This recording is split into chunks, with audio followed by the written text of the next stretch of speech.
चले गए। वाकू आकलन कर रहे हो कि वो अच्छा है, बुरा है, श्रेष्ठ है, अश्रेष्ठ है। ठाकुर जी कहते हैं वो जितनी पीड़ा मेरे नाम गाने वाले को देते हैं उतनी पीड़ा मुझे होती है। तो ठाकुर जी ने रामदास जी से कहा, आप इतना पैदल चल के आते हैं, इतना सब कुछ, मुझे श्रम होता है बहुत ज्यादा, आपके श्रम से मुझे श्रम होता है, आप मत आया करो। या फिर एक काम करो, बोले क्या यहीं बस जाओ द्वारिका में।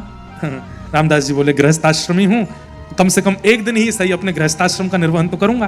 तो गृहस्थाश्रम निभाने के लिए वापस जाते तो एक रात ही रुकते थे घर पे, अगले दिन फिर द्वारिका। ठाकुर जी बोले बहुत बढ़िया, भक्ति आश्रम भी निभा रहे हो, गृहस्थाश्रम भी निभा रहे हो, नहीं करोगे बंद आना। रामदास जी बोले मुझे बहुत सुख मिलता है नाथ, मुझे आने दो, ये मेरा अधिकार है, मुझसे छीनिए मत। ठाकुर जी बोले अब हमको ही कुछ करना पड़ेगा। तो एक दिन ठाकुर जी बोले एक काम करो, बोले क्या, हमको ले चलो अपने साथ। रामदास जी बोले ये कैसे हो सकता है? बोले क्यों नहीं हो सकता? अनुब्रजाम में हम नित्यम पूये ये तन्य रेणु भी, मैं नित्य अपने भक्तों के पीछे पीछे घूमता हूँ। मंदिर होना, धाम होना, तीर्थ होना एक बात है, पर मेरे भक्त जहां होते हैं मैं वहीं होता हूँ। मूल रूप से वही धाम श्रेष्ठ जहां असंख्य भक्त बैठ करके मेरा कीर्तन कर रहे हैं। आपको ये पंडाल लग रहा होगा, आपको ये बड़ोदरा लग रहा होगा, लेकिन दृष्टि अगर शुद्ध करके देखोगे तो एक कोना बरसाना है, एक नंदगांव है, एक वृंदावन है, एक गोवर्धन है, एक जतिपुरा है, एक द्वारिका है, एक जगन्नाथ है। सारे तीर्थ यहाँ विराजमान हैं। क्यों? इतनी संख्या में भक्त यहाँ बैठ करके हरि चिंतन कर रहे हैं। ना हम वसामि वैकुंठे योगिनाम हृदयेन च मद भक्ता यत्र गायन्ति तत्र तिष्ठामि नारद। मैं वहीं रहता हूँ जहाँ मेरे भक्त मेरा कीर्तन गाते हैं। तो रामदास बुढ़ाना जी से ठाकुर जी ने कहा मुझको ले चलो। रामदास जी बोले ये कैसे होगा? बोले हम बता रहे हैं कैसे होगा। बोले कैसे होगा? बोले आप आना और एक बैलगाड़ी की व्यवस्था करके लाना अपने साथ, आकर के रात्रि अपना एकादशी जागरण कीर्तन करना। पुजारी पंडा आवेंगे उससे पहले ही मैं गर्भगृह के द्वार खोल दूंगा, तुम भीतर से मुझको ले जाना। बोले जय जय, देखो गर्भगृह से प्रवेश करने का अधिकार पुजारियों का है, वहां से मैं प्रवेश करूंगा तो फिर बहुत बड़ा एक अपराध हो जाएगा।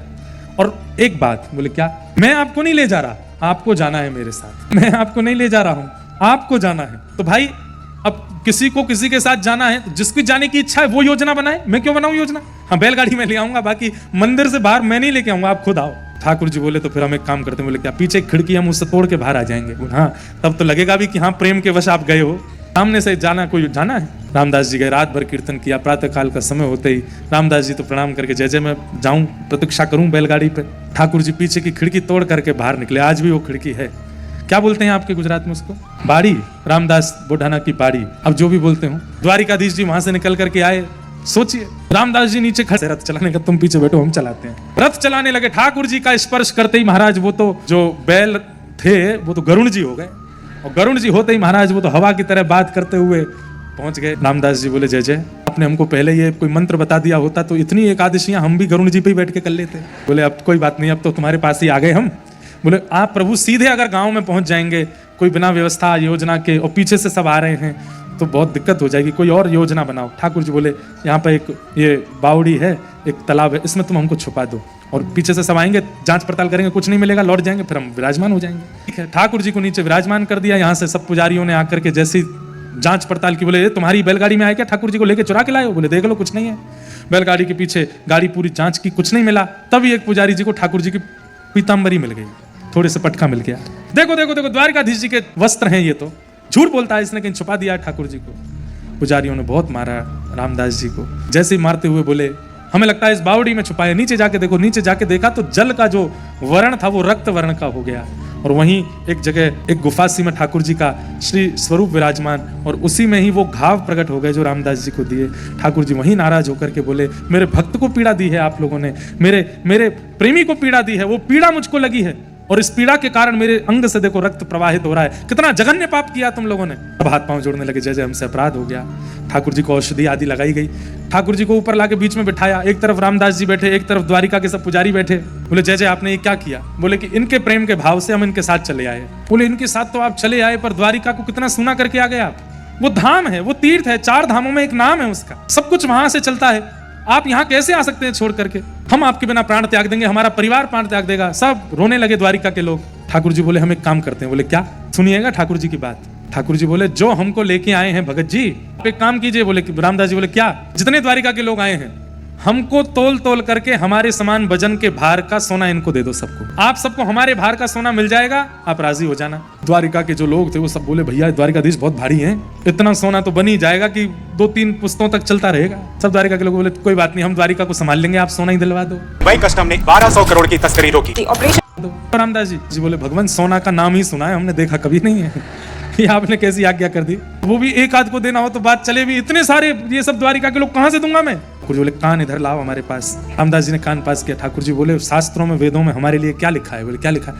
अणो अणियान महतो महियान। हम चाहें तो ब्रह्मांड से भी ज्यादा भारी हो सकते हैं और हम चाहें तो मक्खी से भी हल्के हो सकते हैं। छोटे से अण, आप लोग जिस मिट्टी के कण को पकड़ सकते हो, एक कण को, उस कण के भी 4 भाग करके उसका जो चौथा होगा उसके भी 4 भाग करके जो सबसे छोटा बचेगा उसको बोलते हैं अणु।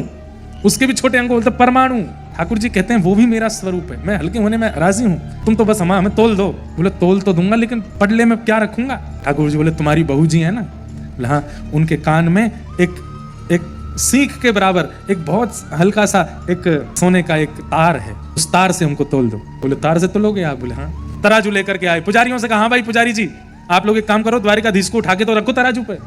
सारे पुजारी लग गए, ठाकुर जी उठ ही नहीं पाए उनसे, इतने भारी। लेकिन पुजारी जी थके भी और खुश भी हों, बहुत बढ़िया, इतने भारी हैं कि इतना सोना मिलेगा आज हमको। बोले ये तो उठ ही नहीं रहे, कैसे बैठेंगे तराजू में? ठाकुर जी बोले रामदास जी को बोला, वो उठाएंगे। रामदास जी ने एक हाथ का बल लगाया, ठाकुर जी तुरंत उठ गए और उठ करके सीधे गए, जाकर के पडला पे धरा। ठाकुर जी का पडला नीचे हुआ, दूसरे पडला में सब लोग हाथ मल रहे हैं। बोले हाँ लाओ लाओ लाओ, सोना चांदी हीरे जवाहरात धरो इसमें। ठाकुर जी के बल से दो। सबसे पहले पत्नी के कान का जो वो सोने का तार था वही लेके आए रामदास बुढ़ाना, और जैसे ही दूसरे पडले में धरा ठाकुर जी तो झूलन लगे, ऊपर रह गए, महाराज आगे पीछे होने लगे। पुजारी सब मूड पकड़ करके बैठे। बोले ये क्या ठाकुर जी, आपने कालिया नाग को छला, आपने बलि को छला, आपने बाली को छला, अब हमको भी छल रहे हो। तुमसे आप टस से मस नहीं हो रहे थे और यहाँ इसकी पत्नी के कान के तार पर तुल गए आप। ठाकुर जी बोले तुम्हारा लोभ मुझे हल्का कर रहा है, इनका प्रेम मुझे हल्का कर रहा है और तुम्हारा लोभ मुझे भारी कर रहा है। ये लोभ तुम्हारे चित्त में है, इस कारण से मैं भारी हो रहा हूं। रामदास बुढ़ाना जैसा प्रेम लेकर के आओ, ये तार भी मुझसे भारी हो जाएगा, मैं इतना हल्का हो जाऊंगा, इतना सामान्य हो जाऊंगा। रही बात चाहे तुम जैसे प्रयास कर लो, अब मैं रामदास को छोड़ के जाना नहीं चाहता, मैं यहीं रहूंगा। श्री रामदास बुढ़ाना के घर में ठाकुर जी विराजमान हो गए। पुजारियों ने कहा नाथ अब द्वारिका की महिमा कैसे होगी? ठाकुर जी बोले मेरा ही एक स्वरूप एक स्थान पर तुम्हें कुछ दिन में मिलेगा, वो मेरा ही प्रत्यक्ष स्वरूप है, वही मेरा द्वारिका का स्वरूप है, उन्हें तुम वहां विराजमान करो। और अब से मैं तो रामदास के साथ यहीं रहूंगा, यहीं पर विराजूंगा। और तब से रण छोड़ रहा है भगवान डाकोर जी। श्री डाकोर जी में रामदास बुढ़ाना के घर में ही विराजमान हैं। आज भी ठाकुर जी वहीं बैठ करके दर्शन दे रहे हैं। भाई ध्रुव के लिए ठाकुर जी आए थे पर आके चले गए, प्रहलाद के लिए नृसिंह आए पर आके चले गए, पर कलयुग में जिसके लिए ठाकुर जी आए तो एक बार आए फिर गए नहीं लौट करके, सदा के लिए रह गए। इसलिए कलयुग बहुत विशेष है। हम आप सब भाग्यशाली हैं कि इस कलिकाल में हमें कथा सुनने को मिल रही है, हमें भक्ति प्रवाह सुनने को मिल रहा है, हमें भक्ति मार्ग भक्ति पथ प्राप्त हो रहा है। ये सब प्राप्त होना सामान्य बात है, इन सब प्राप्त वस्तुओं का उपयोग करके भक्ति मार्ग पर चलना, इसकी इच्छा हमारे चित्त में हो रही है, ये बहुत बड़ी बात है। इसलिए भैया इस मार्ग को स्वीकार करो, भागवत जी के माध्यम से ठाकुर जी के सुंदर भावों के प्रति अपना रुझान बढ़ाओ।